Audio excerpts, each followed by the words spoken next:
জিলহজ মাসের প্রথম 10টি দিন, এই দিনগুলো হলো ইবাদতের, নেক আমলের সবচেয়ে বড় যে মৌসুম রমাদান, তারপরে সবচেয়ে বড় মৌসুম হলো জিলহজের প্রথম দশক।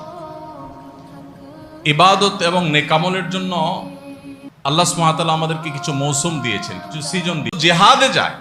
অন্য সময় যদি জিহাদে রত হয় তাহলে সেই আমলটার মর্যাদাও কি এই দশকের সাধারণ নেক আমলের চাইতে উত্তম না? ওটা তো জিহাদ, জীবন বাজি রাখা। এই সময়ের সাধারণ নেক আমলের চাইতে অন্য সময়ের জিহাদটাও কি উত্তম না? কারিমে সূরা তাওবাতে আল্লাহ রাব্বুল আলামিন এই দশককে ইঙ্গিত করে বলেছেন যে তোমরা আল্লাহ তাআলার জিকির করো ফি আইয়ামিন মাদুদাত, নির্দিষ্ট দিনসমূহে, নির্ধারিত দিনগুলোতে তোমরা আল্লাহর জিকিরে মাশগুল থাকো। এখানে আল্লাহর জিকির যে নির্দিষ্ট দিনগুলোতে রাখার কথা বলা হয়েছে, সেই আয়াতের জিলহজ মাসের প্রথম 10টি দিন, এই দিনগুলো হলো ইবাদতের, নেক আমলের সবচেয়ে বড় যে মৌসুম রমাদান, তারপরে সবচেয়ে বড় মৌসুম হলো জিলহজের প্রথম দশক। ইবাদত এবং নেক আমলের জন্য আল্লাহ সুবহানাহু ওয়া তাআলা আমাদেরকে কিছু মৌসুম দিয়েছেন, কিছু সিজন দিয়েছেন। এই সিজনগুলোর মধ্যে থেকে সবচেয়ে বড় ইবাদতের মৌসুম বা সিজন কোনটা? রমজান মাস, মাসব্যাপী পুরো 30 দিনের মৌসুম। রমজানের পরে ইবাদতের সবচেয়ে বড় বৃহত্তম ইবাদতের মৌসুম হলো কোনটা? জিলহজের প্রথম 10টা দিন।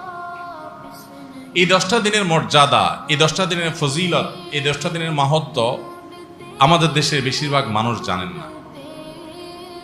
অথচ রমাদানের মর্যাদা মাশাআল্লাহ আমরা কম বেশি সবাই জানি। রমাদান মাসে আমাদের দেশে আলহামদুলিল্লাহ সাধারণ মানুষ যারা একেবারে দিন থেকে খুব বেশি যে দিনের খুব কাছে থাকেন তা না, দিন থেকে দূরে অনেক, তারাও রমজান মাস আসলে আলহামদুলিল্লাহ কিছু না কিছু ইবাদতের চেষ্টা করেন। তার মানে আলহামদুলিল্লাহ রমজান মাস ইবাদতের মৌসুম হওয়ার বিষয়টা এস্টাবলিশড। কিন্তু রমজান মাসের পরে ইবাদতের যে দ্বিতীয় বৃহত্তম মৌসুম আছে জিলহজের প্রথম 10 দিন, এই দিনগুলো, এই 10টা দিনও যে ইবাদতের বিরাট বড় মৌসুম, অনেক ফজিলতপূর্ণ সময়, এই সম্পর্কে আমাদের সমাজে খুব বেশি আলোচনা বা জানাশোনা নাই বললেই চলে। জিলহজের প্রথম 10 দিন আসলে আমাদের সমাজে একটা চিত্র আমাদের চোখের সামনে ভেসে ওঠে। রমজানের কথা চিন্তা করলে আমরা তারাবির কথা মনে করি, কোরআন তেলাওয়াতের কথা মনে করি, রোজা রাখার কথা মনে করি, ইফতার করার কথা মনে করি, সাহরি করার কথা মনে করি। আলহামদুলিল্লাহ অনেক ইবাদতের চিত্র আমাদের সামনে রমজানের কথা চিন্তা করলে ভেসে ওঠে। কিন্তু জিলহজের কথা চিন্তা করলে আমাদের স্মৃতিতে ভেসে ওঠে শুধু একটা চিত্র। জিলহজের প্রথম দশকের একটা চিত্রই আমাদের স্মৃতিতে ভেসে ওঠে। সেটা কোনটা? গরু আর ছাগল। জিলহজের প্রথম দশকের একটা স্মৃতি আমরা জানি, সেটা কি? গরু আর ছাগল। রাস্তাঘাটে, বাজারে, গ্যারেজে, ঘরবাড়িতে, সব জায়গায় শুধু গরু আর ছাগল। জিলহজের প্রথম দশক মানে কি শুধু গরু আর ছাগল? ভাইরা আমার, এই হারিয়ে যাওয়া, বিলুপ্ত প্রায় ইবাদতের এই মৌসুমের ধারণাকে পুনর্জীবন দান করা সময়ের অপরিহার্য একটা দাবি। মুসলিম মিল্লাত আমরা ভুলে গেছি। এজন্য আজকে আমরা যে কথাগুলো বলবো, আল্লাহর ওয়াস্তে সবাই পাক্কা নিয়ত করে নেই, এই কথাগুলো অনুযায়ী আমি নিজে তো আমল করবো ইনশাআল্লাহ। আমি বাইরে গিয়ে আমার পরিবারে, আমার পরিচিত লোকদের মধ্যে আরো কয়েকজন মানুষকে আমি সচেতন করবো ইনশাআল্লাহ।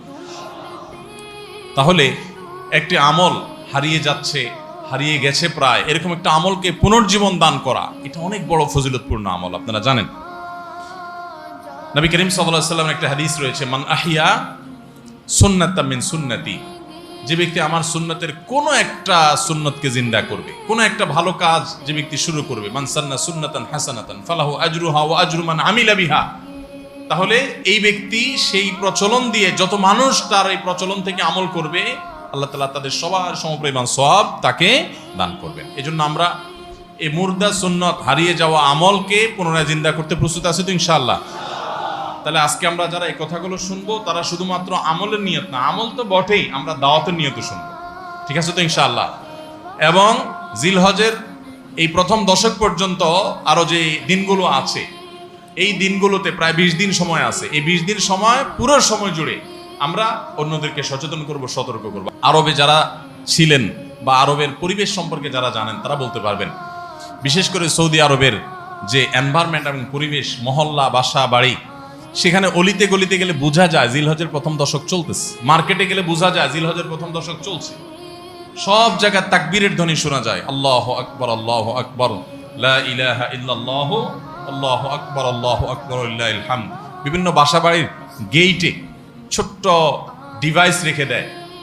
এই ডিভাইসে আপনার ছোট সাউন্ড বক্সে মৃদু ভলিউমে এই তাকবীরগুলো সুললিত কণ্ঠে বাজতে থাকে। পথচারী যারা যায় তারা এটা শুনে তাদের মনে হয় তারা পড়া শুরু করে দেয়।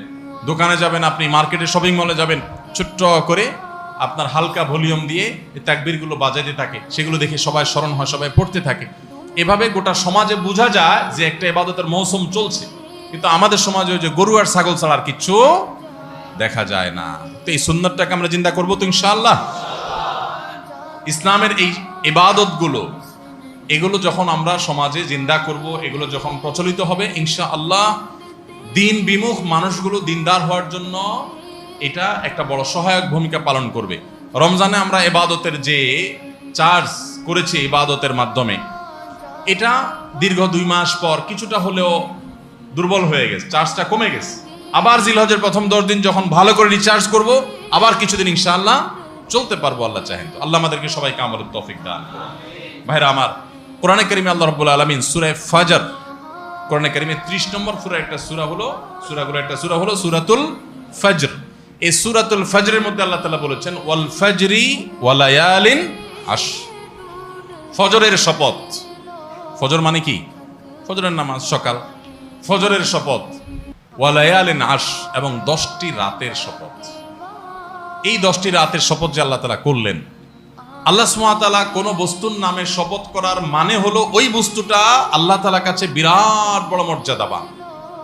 আল্লাহর সৃষ্টির মধ্যে যে সমস্ত সৃষ্টির নামে আল্লাহ শপথ করেছেন, এই সৃষ্টিগুলোর মাহাত্ম্য এবং শ্রেষ্ঠত্ব, মর্যাদা বোঝানোর জন্য আল্লাহ তাআলা ওই বস্তুগুলোর নামে কি করেন? শপথ করেন। যদিও আল্লাহ ছাড়া কোনো মানুষের জন্য, বান্দার জন্য জায়েজ নাই আল্লাহ ছাড়া আর কারোর নামে কি করা? শপথ করা। নবী করিম সাল্লাল্লাহু আলাইহি ওয়াসাল্লাম বলেছেন মান আরাদা আন ইয়াহলিফা ফালইয়াহলিফ বিল্লাহি আও লিয়াসমুত। কেউ যদি শপথ করতে চায় সে আল্লাহর নামে করবে, আর নাহলে চুপ থাকবে। মায়ের কিরা, বাপের কিরা, অমুকের কিরা, তমুকের কিরা, মাথা সুইয়া, পাও সুইয়া, স্টিয়ারিং হুইল সুইয়া, ক্যাশ বাক্স সুইয়া, এই সমস্ত কোন ছুঁয়াছুঁয়ি করে এবং আল্লাহ ছাড়া আর কারোর নামে শপথ করা জায়েজ নাই। এটা নূউম মিনাশ শিরক, শিরকের একটা প্রকার। আল্লাহ ছাড়া কারুল্লাহ নামে কি করা? শপথ করা। তো আল্লাহ সুবহানাহু ওয়া তাআলা শপথ করেন তার সৃষ্টির নামে। কেন? শুধুমাত্র ওই সৃষ্টির মাহাত্ম্য, মর্যাদা বোঝাবার জন্য, অথবা শপথ করে যে কথাটা আল্লাহ তাআলা বোঝাতে চান, বলতে চান, সেই কথাটার আজমত, তার বড়ত্ব বোঝাবার জন্য, যে এই কথাটা এত গুরুত্বপূর্ণ কথা, তোমরা বললে সেটাকে শপথ করে বলা লাগতো, এটা বোঝাবার জন্য আল্লাহ শপথ করে। তো এই যে ওয়াল ফাজরি ওয়া লায়ালিন আশ, এই 2 আয়াতে আল্লাহ তাআলা শপথ করলেন। এরপরে 3 নম্বর আয়াতে বলছেন ওয়াশ-শাফঈ ওয়াল ওয়াতরি, এবং জোড় এবং বেজোড়। এই 10টি রাতের মধ্যে আবার জোড় এবং বেজোড়, অর্থাৎ সবগুলো রাতের শপথ। বিশ্ববিখ্যাত তাফসীরের কিতাব তাফসীর ইবনে কাসিরের মধ্যে ইবনে আব্বাস রাদিয়াল্লাহু তাআলা আনহুর বরাতে, আরো অন্যান্য মুফাসসিরিনদের বরাতে উল্লেখ করা হয়েছে, এখানে 10টি রাত বলতে বোঝানো হয়েছে জিলহজের প্রথম 10টা, জিলহজ মাসের প্রথম 10টা রাত। এবং এই 10টা রাতের যে জোড় বেজোড় সবগুলোই যে ফজিলতপূর্ণ, এটা বোঝাবার জন্য আল্লাহ তাআলা আরেকটা আয়াত ব্যবহার করেছেন, ওয়াশ-শাফঈ ওয়াল ওয়াতর, জোড় এবং বেজোড় সবগুলো রাতের শপথ। তাহলে এখান থেকে জিলহজের প্রথম দশকের মর্যাদা বুঝে আসে কি আসে না? সহিহ বুখারীর একটা হাদিস রয়েছে, নবী করিম সাল্লাল্লাহু আলাইহি ওয়াসাল্লাম বলেছেন মা মিন আইয়ামিন আল আমালুস সালিহু ফীহিন্না আহাব্বু ইলাল্লাহ মিন হাযিহিল আইয়াম, ইয়ানি আইয়ামাল আশর। জিলহজের প্রথম 10 দিনের আমল, ইবাদত, নেকামল, ভালো কাজ, এটা আল্লাহর কাছে এত প্রিয়, অন্য কোন সময়ের আমল ইবাদত, অন্য কোন দিনের আমল ইবাদত আল্লাহর কাছে এত প্রিয় না। বান্দা এই 10 দিনে নেকামল করলে আল্লাহ তাআলা যত খুশি হন, অন্য কোন সময়ের নেকামলে আল্লাহ তাআলা এত সন্তুষ্ট হন না। জিজ্ঞাসা করা হলো কিলা ওয়ালাল জিহাদু ইয়া রাসূলুল্লাহ, সাহাবীরা প্রশ্ন করলেন হে আল্লাহর রাসূল, অন্য সময় আল্লাহর রাহে যদি কেউ জিহাদে যায়, অন্য সময় যদি জিহাদে রত হয়, তাহলে সেই আমলটার মর্যাদাও কি এই দশকের সাধারণ নেকামলের চাইতে উত্তম না? ওটা তো জিহাদ, জীবন বাজি রাখা। এই সময়ের সাধারণ নেকামলের চাইতে অন্য সময়ের জিহাদটাও কি উত্তম না? নবী সাল্লাল্লাহু আলাইহি সাল্লাম বলেছেন ওয়ালাল জিহাদু ফি সাবিলিল্লাহ, অন্য সময়ের জিহাদও এই সময়ের সাধারণ নেক আমলের চেয়ে উত্তম না, ইল্লা, তবে অন্য সময়ের জিহাদ যদি কেউ এই পর্যায়ে করে যে তিনি তার জান মাল সবকিছু নিয়ে জিহাদে গেছেন কিন্তু কিছু নিয়েই ফিরে আসতে পারেন না, সব আল্লাহর রাহে কোরবানি করে দিয়েছেন, এই লোকের কথা ভিন্ন, তার মর্যাদা সবকিছুর উপরে। তাহলে এই দশকের নেকামল, এই দশকের ইবাদত বন্দেগীর মর্যাদা এত বেশি ভাইরা আমার, যে আল্লাহ রাব্বুল আলামিনের কাছে বছরের অন্য কোন সময়ের কোন আমল, এমনকি জিহাদও, সাধারণ জিহাদও এই দশকের নেকামলের চাইতে বেশি প্রিয় না। এই হাদিস থেকে, বুখারীর এই হাদিস থেকে আমরা কি বুঝলাম? যে এই দশক আল্লাহ সুবহানাহু ওয়া তাআলার কাছে ইবাদতের দশক, নেকামলের দশক, মর্যাদার দশক, ফজিলতের দশক। আল্লাহ রাব্বুল আলামিন এই দশকের কদর করার তৌফিক আমাদের সবাইকে দান করুন। ভাইরা আমার, বিশ্ববিখ্যাত হাদিসবেত্তা হাফেজ ইবনে হাজার আসকালানী রাহমাতুল্লাহি আলাইহি জিলহজের প্রথম দশক সম্পর্কে বলেছেন, জিলহজের প্রথম দশকের এত মর্যাদা কেন বেশি ভাই? কারণ সমস্ত ইবাদাতের সমাহার এই দশকের মধ্যে আছে। ইসলামের যে মৌলিক ইবাদতগুলো আছে প্রায় সব, মেইন সব ইবাদতগুলোর সমাহার এই দশকে আপনি খুঁজে পাবেন, এমনকি রমজানেও পাবেন না সব, এই দশকে সবগুলোর সমাহার পাবেন। কিভাবে? এই দশকে আমরা দেখি যে প্রথমত ঈমান তো 12 মাসের আমল, অন্য সময়ও আছে, এই সময়ও আছে। 5 ওয়াক্ত নামাজ 12 মাসের আমল, অন্য সময়ও পড়তে হয়, এই দশকেও পড়তে হয়।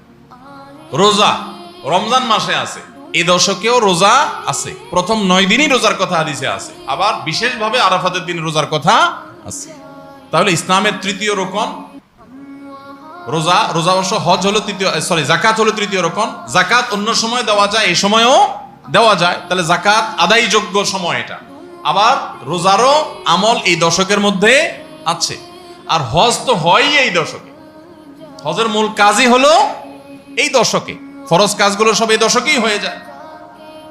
তাহলে এই দশকে ঈমান আছে, নামাজ আছে, জাকাত আছে, রোজা আছে, হজ আছে, আবার কোরবানি আছে, আবার জিকিরের জন্য আলাদা নির্দেশ আছে। এই দিনগুলোতে বিশেষভাবে আল্লাহর জিকির কর, আছে না নাই ভাই? তাহলে আমরা কি বুঝলাম? এই দশকে সমস্ত ইবাদতের কি আছে? সমাহার আছে, সমস্ত ইবাদতের নজির আছে। এই জন্য এই দশকের মর্যাদা অনেক বেশি। আল্লাহ রাব্বুল আলামিন এই দশকের মর্যাদা এবং কদর আমাদের সবাইকে করার তৌফিক নসিব করুন। ভাইরা আমার, এই দশকের মর্যাদা নিয়ে আমরা কথা বাড়াতে চাই না, এবার আমরা করণীয়তে চলে যাই। কি করব আমরা? আমরা কোরআন এবং হাদিসের আলোকে 11টি আমলের কথা বলতে পারি। এই 11টি আমল এই দশকের জন্য খাস, স্পেশাল। নাম্বার 1 নম্বর এই দশকের আমল হলো বেশি বেশি আল্লাহর জিকির করা। কি করা? বেশি বেশি আল্লাহর জিকির করা। কারণ কোরআনে কারিমে সূরা তাওবাতে আল্লাহ রাব্বুল আলামিন এই দশককে ইঙ্গিত করে বলেছেন যে তোমরা আল্লাহ তাআলার জিকির করো ফি আইয়ামিন মাদুদাত, নির্দিষ্ট দিনসমূহে, নির্ধারিত দিনগুলোতে তোমরা আল্লাহর জিকিরে মাশগুল থাকো। এখানে আল্লাহর জিকির যে নির্দিষ্ট দিনগুলোতে রাখার কথা বলা হয়েছে, সেই আয়াতের ব্যাখ্যা আবারও তাফসীর ইবনে কাসিরে এবং ইবনে আব্বাস রাদিয়াল্লাহু তাআলা সহ আরো অন্যান্য মুফাসসিরদের থেকে বর্ণিত হয়েছে যে নির্দিষ্ট দিন বলতে জিলহজের প্রথম 10 দিনকে আল্লাহ তাআলা মিন করেছেন। এই 10 দিনই তোমরা আল্লাহর জিকিরে বেশি বেশি করে আল্লাহ তাআলার জিকির করো। তাহলে জিকির শুধু না, পরিমাণে বাড়িয়ে বাড়িয়ে বেশি বেশি পরিমাণে জিকির করতে হবে। এই দশকে আল্লাহ তাআলার স্মরণ অন্তরে হবে, মুখে আল্লাহ তাআলার জিকির চলবে, কাজের মাধ্যমে জিকিরের আমল চলবে, অন্তরের স্মরণের মাধ্যমে, মুখে জিকিরের মাধ্যমে।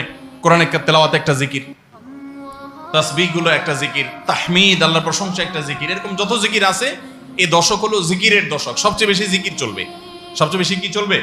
জিকির চলবে। দ্বিতীয়ত যে আমলটি চলবে তা হলো যে কোনো নেকামল, যে কোনো নেকামল। কারণ একটু আগে আমরা হাদিস শুনলাম যে নবী করিম সাল্লাল্লাহু আলাইহি ওয়াসাল্লাম বলেছেন মা মিন আইয়ামিন আল্লাহ আমালুস সালিহু ফিহিন্না আহাব্বু ইলাল্লাহ মিন হাযিহিল আইয়াম।